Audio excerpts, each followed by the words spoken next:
Well, one thing about having Grandma Stanfield in the house is that it increased the occurrence of family councils because, like with having Angus, we'd have to have more frequent family councils to decide if what jobs people were going to have, or if we were going to you know pitch in more, or if Grandma was going to have to go to a rest home if we didn't pitch in more, or who was going to clean up after Angus, or Ivan, or Grendel. No, yeah, or so, anything. But what about when Granddad Rees came to stay? That was harder, I think, because he brought more tension to the house, because he had tension with Vicky, and it was more clear that he was terminal, I think. With Grandma, there was just sort of some, Grandma was easy. Grandma was easy. Dad, who was always in control of things, Yeah, it's hard for him he was ornery. Be living there. Yeah, it was harder for him, and I think that I think it seemed like he had a clock on, and I think he was courageous about fighting his cancer. I remember you and Maddie and I taking him to the VA in Westwood, and that was a really interesting experience. I was glad that you took us there, and to see all the different veterans and their condition there.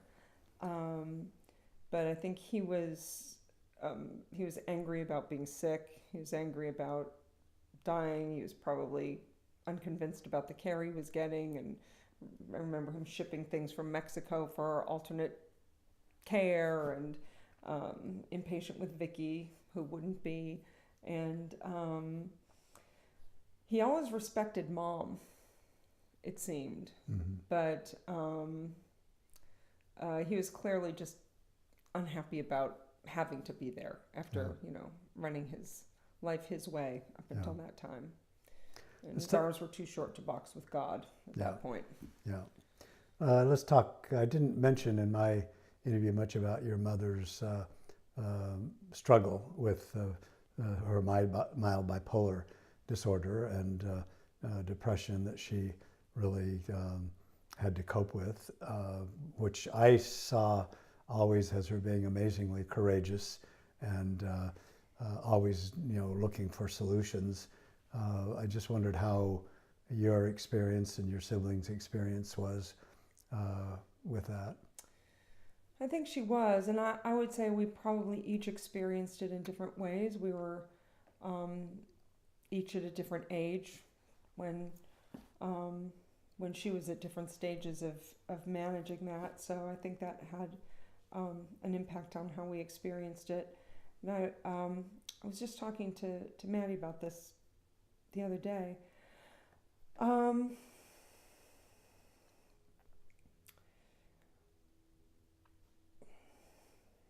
I think that obviously it was hardest on her. Definitely. And it impacted each of us in our own painful ways.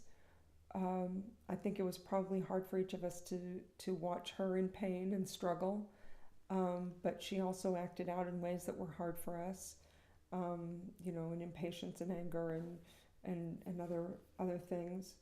On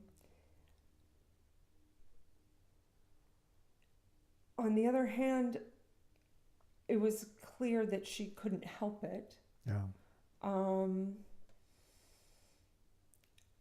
She was such an extraordinary woman, and I think that she had such an extraordinary capacity for tenderness and for love. And just as each of us experienced her her anger or her depression in a very individual way. I think we also each experienced, we all knew what a caring and wonderful mother she was, but she was also, she had a genius for making us feel loved and for making each one of us feel seen and for emphasizing our gifts and for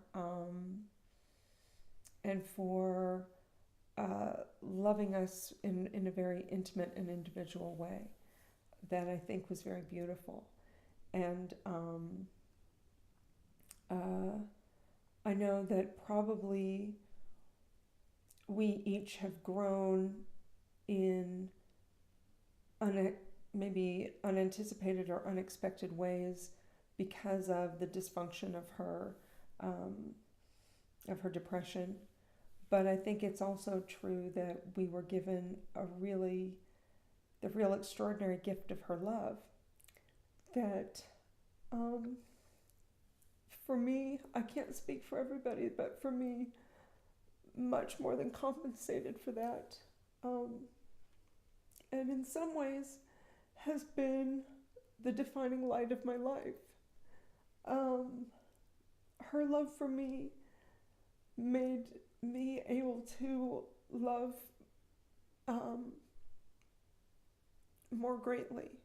And her example made me able to raise my children and love my children in a way I could not have been capable of without her example. And it was, I think, really Christ-like, because it must have been hard for her sometimes to have put her own limitations or pain or struggle aside, to have offered that to us. On the other hand, I think it also came really easily. You know, I think of times of reading on the Paisley sofa or singing together, or there were times when she was not maybe touched by those demons, when you know, it was like water. It just flowed so effortlessly from her. And there was not a moment, not a single moment in my childhood, no matter how much strife was in the home or how hard she struggled or whatever other tensions there were, I never doubted her love for me or for any of us. Yeah. It was just such a pure, just warming, beautiful, unconditional thing. And it's interesting because even some very, very young memories that I have are of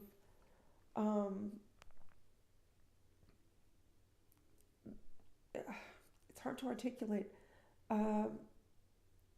Just sort of seeing the in spite of, seeing that she would rather not have, you know, that even as she was sort of losing control or angry or any of those things, that it was something that she couldn't help. Mm-hmm.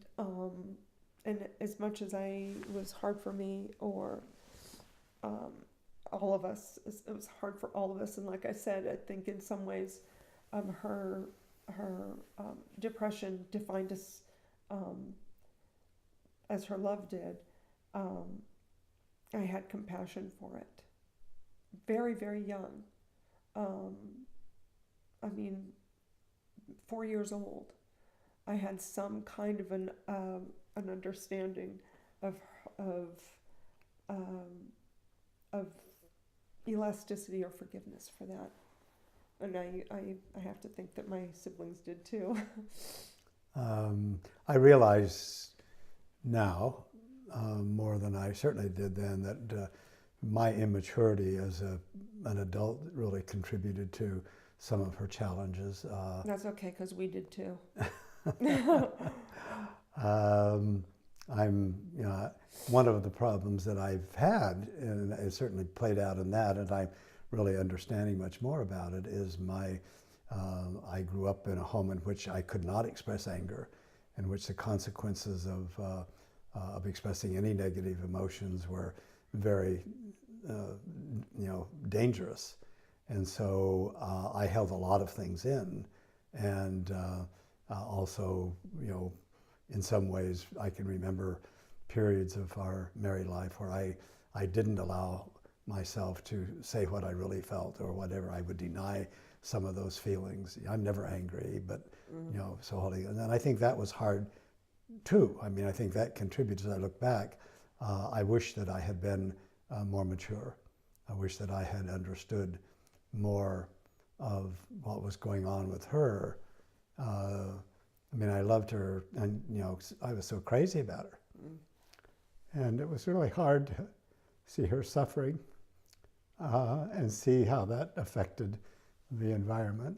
But I also just was so in awe of her courage and her determination to find solutions. And she never settled for anything less than trying to find a way out. Mm-hmm.